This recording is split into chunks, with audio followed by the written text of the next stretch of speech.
Railway station पर चुड़ैल का ढाबा। देखते हैं आगे क्या होता है कहानी में। रेलवे स्टेशन पर चुड़ैल का ढाबा। गोमगंज नाम का रेलवे स्टेशन, जहां पर जाने से लोगों को बहुत डर लगता था, क्योंकि कुछ समय से वहां पर यह बात फैल गई थी कि रात को वहां एक चुड़ैल अपना ढाबा लगाती है। काफी सारे लोगों ने रात के समय वहां पर उसके ढाबे को देखा था, जिसके बाद लोगों ने रेलवे स्टेशन पर जाना बहुत ही कम कर दिया। लेकिन जो भी यात्री रात के समय वहां से आता या वहां जाता, उसे उस चुड़ैल का ढाबा जरूर नजर आता और वो मारा जाता। अरे क्या कर रही हो जानवी? थोड़ी जल्दी चलो। पता है ना, इतनी रात को ये रेलवे स्टेशन ठीक नहीं है। अगर वो चुड़ैल हमारे सामने आ गई ना, तो दोनों को कच्चा चबा जाएगी। अरे चुड़ैल के ढाबे पर खाना ना खाने की वजह से वो लोगों को मार देती थी। अब देखते हैं आगे। आती हूँ, आइए और मेरे ढाबे पर आकर खाना खाइए। अचानक चुड़ैल दोनों के सामने आ जाती है और चुड़ैल को देखकर वो दोनों बहुत बुरी तरह डर जाते हैं और वहां से भागने लगते हैं। तभी चुड़ैल अपने हाथों को लंबा करके उन दोनों को पकड़ लेती है। मैंने तुम लोगों से ऐसा तो कुछ नहीं कहा जिस वजह से तुम भाग रहे हो। बस यही तो कहा था कि मेरे ढाबे पर चलकर खाना खाओ। देखो प्लीज हमें जाने दो, हमें कुछ नहीं खाना, हमें बस अपने घर जाना है। अच्छा, तो मतलब तुम दोनों भी कुछ नहीं खाओगे? तो फिर ठीक है, अब तुम्हारे साथ भी वही होगा जो बाकी सबके साथ हुआ है। वो दोनों जब चुड़ैल के ढाबे पर जाकर खाना नहीं खाते तो चुड़ैल उन दोनों को मार देती है। अगले दिन जब लोग रेलवे स्टेशन पर आते हैं तो वहां मुकेश और जानवी की डेड बॉडी मिलती है। इतने हादसे हो चुके हैं यहाँ पर, लेकिन फिर भी लोग रात को ना जाने क्यों यहाँ पर आते। इन्हें देखकर तो लगता है कि इन दोनों की नई नई शादी हुई थी। बेचारे उस चुड़ैल के हाथों मारे गए। सभी लोगों को उनकी मौत का अफसोस था, लेकिन अब कोई चाहकर भी क्या ही कर सकता था। उस रेलवे स्टेशन पर काम करने वाला स्टेशन मास्टर भी चुड़ैल के डर से नौकरी छोड़कर भाग चुका था। आज रेलवे स्टेशन पर नए स्टेशन मास्टर की पोस्टिंग हुई तो सब लोगों ने उसे डराना शुरू कर दिया। अरे क्यों यहाँ पर नौकरी करने के लिए आ गए आप साहब? जब आपको पता है कि ये रेलवे स्टेशन कितना खतरनाक है, तो क्यों यहाँ पर अपनी जान का जोखिम लेकर आ गए? देखिए, ऐसा कुछ भी नहीं होता। अक्सर रेलवे स्टेशन पर ऐसे हादसे होते रहते हैं। यहाँ के लोगों ने चुड़ैल की कहानियां बना बनाकर। तो नया स्टेशन मास्टर आता है तो लोग उसे भूतिया ढाबे के बारे में बताते हैं और उसे यकीन नहीं होता। तो आगे देखते हैं क्या ये भूतिया ढाबे को देख पाता है या नहीं। तो आप सब्सक्राइब कर लेना आगे जाने से पहले और लाइक जरूर। उसकी सोच भी ऐसी नहीं थी। रात के समय वो अपना खाना खाकर स्टेशन पर चक्कर लगा रहा था, तभी उसे कोई आवाज सुनाई दी। अरे, ये आवाज कहाँ से आ रही है? ऐसा लग रहा है जैसे कोई बर्तन धो रहा हो।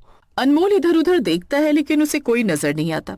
तभी उसे खाने की बहुत अच्छी खुशबू आती है। अरे, यहाँ पर ये खाने की खुशबू कहाँ से आ रही है? इतनी रात गए रेलवे स्टेशन पर कौन खाना बना रहा है? इतनी रात गए रेलवे स्टेशन पर मेरे अलावा और कौन खाना बना सकता है? आज मैंने मटर पनीर बनाया है, आपके लिए लेकर आऊं क्या? बस 50 रुपए की प्लेट है। चुड़ैल? इसका मतलब लोग सच कहते हैं, इस रेलवे स्टेशन पर चुड़ैल सचमुच रहती है। हाँ, वो चुड़ैल मैं ही हूँ, लेकिन आपको मुझसे डरने की कोई जरूरत नहीं है। इस रेलवे स्टेशन पर मेरा छोटा सा ढाबा है। मैं तो बस थोड़े से पैसे कमाने के लिए यहाँ पर अपना ढाबा लगाती हूँ। बहुत दिनों से मेरी बोनी नहीं हुई है। मैं हर रात को ढाबे पर खाना बनाती हूँ, लेकिन कोई खाना खरीदता ही नहीं। आप तो मुझसे खाना खरीदेंगे ना? अनमोल जानबूझकर खांसने की एक्टिंग करने लगता है ताकि वो कुछ सोच सके। तभी उसके दिमाग में एक बात आती है। ये चुड़ैल कह रही है कि बहुत दिन से इसकी बोहनी नहीं हुई है। इसका मतलब किसी ने इसका बनाया हुआ खाना नहीं खरीदा। कहीं यही तो कारण नहीं कि इसने लोगों को मार दिया हो? अगर मैंने भी इसके ढाबे का खाना नहीं खरीदा। चुड़ैल को पहली बार ऐसा आदमी मिला था जो उसके लिए भी प्लेट लगवाता है खाना खाने के लिए, और भूतनी दोनों के लिए खाना लेकर आती है। और ये दोनों खाना खाते खाते बात करते हैं और भूतनी से ये बच जाता है तो चुड़ैल इसे छोड़ देती है। उसकी आंखें भर आती हैं। क्या तुम सच में मेरे साथ खाना खाना चाहते हो? हाँ हाँ, क्यों नहीं। जब इतनी रात गए तुमने इतनी मेहनत करके खाना बनाया है, तो खाना खाना तो बनता है ना। तुम जल्दी से 2 प्लेट खाना ले आओ। चुड़ैल जल्दी से 2 प्लेट खाना लेकर आती है। अनमोल उसे खाने के पैसे देता है और उसके साथ ही रेलवे स्टेशन पर बने उसके ढाबे पर खाना खाने लगता है। तुम पहले इंसान हो जो मेरे ढाबे पर खाना खाने के लिए आए हो, वरना हर कोई मेरे ढाबे पर खाना खाने से मना कर देता है और फिर मुझे उन्हें मारना पड़ता है। क्या? जो तुम्हारे ढाबे पर खाना नहीं खाता तुम उसे मार देती हो? लेकिन तुम ऐसा क्यों करती हो?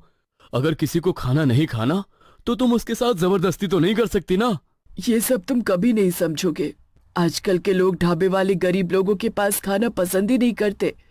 हमें 50 रुपए देने में उन्हें आफत आती है और बाहर जाकर बड़े बड़े रेस्टोरेंट में हजारों रुपए खर्च कर देते हैं। अरे लेकिन इस बात के लिए तुम किसी को मार थोड़ी ना सकती हो। तुम ऐसे इकलौते इंसान हो जो अभी तक मेरे हाथों से मारे नहीं गए, और आगे भी तुम मेरे हाथों से ना मारे जाओ, इसलिए अपनी जुबान को बंद रखो और चुपचाप अपना खाना खाओ।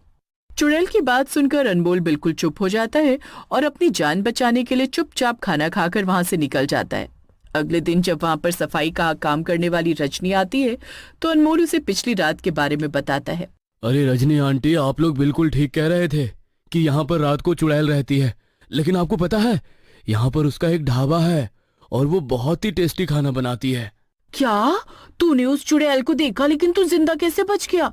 अरे रजनी आंटी, वो चुड़ैल सिर्फ उन लोगों को मारती है जो उसके ढाबे पर बना हुआ खाना नहीं खाते।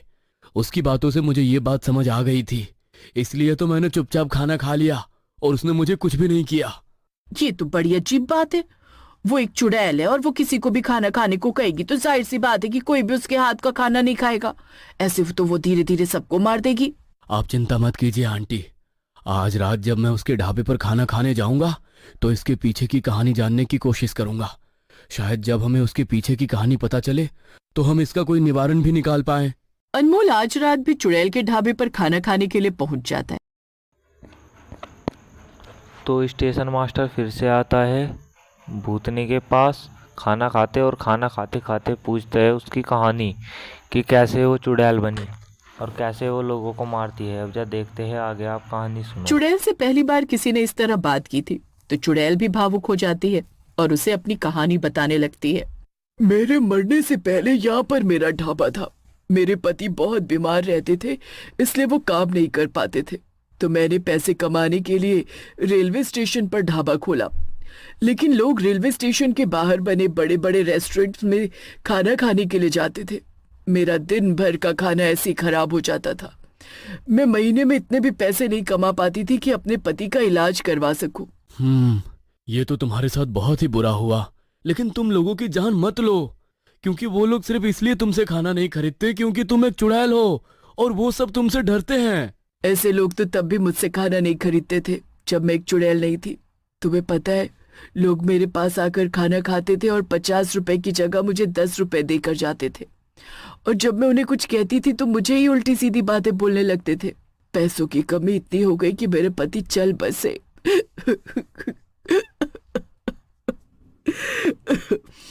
ये सब बताते हुए चुड़ैल रोने लगी और उसने आगे अनमोल को बताया कि एक दिन एक आदमी ने उसके ढाबे पर भरपूर खाना खाया, लेकिन जब पैसे देने की बारी आई तो वो उससे बहस करने लगा और इसी चक्कर में वो ढाबे वाली प्लेटफॉर्म पर आ रही ट्रेन के नीचे आ गई। वो आदमी तो वहां से भाग गया, लेकिन रेलवे स्टेशन पर आने वाला हर दूसरा ग्राहक उसके साथ ऐसा ही बर्ताव करता था, जिसके कारण उसके मन में रेलवे स्टेशन पर आने वाले लोगों के लिए नफरत पैदा हो गई और जो भी उससे खाना खरीदने से मना करता वो उसे मारने लगी। देखो, मैं चाहता हूँ कि तुम मुक्त हो जाओ, क्योंकि इस तरह तुम्हें और तकलीफ होगी। नहीं, मैं मुक्त नहीं होना चाहती। मेरे छोटे छोटे बच्चे हैं, मैं उनके लिए पैसे कमाना चाहती हूँ, इसलिए यहाँ पर ढाबा लगाती हूँ ताकि लोग मुझसे खाना खरीदे और मैं पैसे कमाकर अपने घर पर वो पैसे भिजवा सकूं। तो स्टेशन मास्टर उसकी दुख भरी कहानी सुनकर बहुत निराश होता है और वो जाकर गांव वाले लोगों को बताता है कि सब उसके ढाबे पर खाना खाओ और उसे पूरे पैसे दो और सब्सक्राइब करके जाओ। कि रात को जो कोई भी प्लेटफॉर्म पर आए वो चुड़ैल के ढाबे पर जाकर खाना जरूर खाए और उसे खाने के पूरे पैसे दे। लोग भी अनमोल की बात समझते हैं और चुड़ैल की कहानी सुनकर भावुक हो जाते हैं। उस दिन के बाद जो कोई भी रात के समय प्लेटफॉर्म पर आता चुड़ैल के ढाबे से खाना जरूर खाता और चुड़ैल को खाने के पूरे पैसे देता। उस दिन के बाद रेलवे स्टेशन पर होने वाले हादसे बंद हो गए